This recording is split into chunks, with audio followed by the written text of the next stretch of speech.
Hi உறவுகளே, காலை இனிய வணக்கம். எல்லோரும் என்ன பண்ணுறீங்க? சாப்பிட்டீங்களா? வாங்க சாப்பிடுவோம். நம்ம வீட்டில் நேற்றைக்கு வச்ச சாம்பார், 2 முட்டை 2 நம்ம வந்து ஆம்லேட் போட்டு, அப்புறம் வந்து ஊறுகாய், அதாவது சாப்பிட வேண்டியதான்.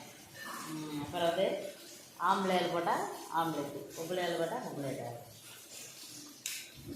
அப்புறம் வந்து பெருஞ்சீரம் அதெல்லாம் வந்து பெருஞ்சீரத்தை மட்டும் வச்சு என்ன செய்யுது. நான் அட்ரஸ் வந்து கோச்சுக்கிட்டீங்க. அட்ரஸ் சொன்னால் எனக்கு என்ன செய்வீங்க? அப்புறம் வந்து அது வந்து சமயபுரம், எப்போ வெள்ளிக்கிழமை போனாலும் சமயபுரத்துக்கு போயிட்டு சாமி கும்பிட்டேமோ. அந்த வருஷம் வந்து வேலை பார்த்துட்டு இருக்காங்க கோயிலில். இருந்தாலும் வந்து உள்ளே சன்னதிக்கிட்ட உள்ளேயே விட்டுட்டாங்க. நல்ல மன நிறைவோட சாமி இருந்துட்டா நல்லா பார்த்துட்டு நல்லபடியாக போயிட்டு வந்தாச்சு. காலையில் 5 மணிக்கு கொண்டாந்து இறக்கி விட்டாங்க. ஜாமான்லாம் செம்மையாக இருந்துச்சுங்க. அந்த வருஷம் சூப்பராக இருந்துச்சு. சரிங்க, எல்லாரும் பார்த்துட்டு பாருங்க.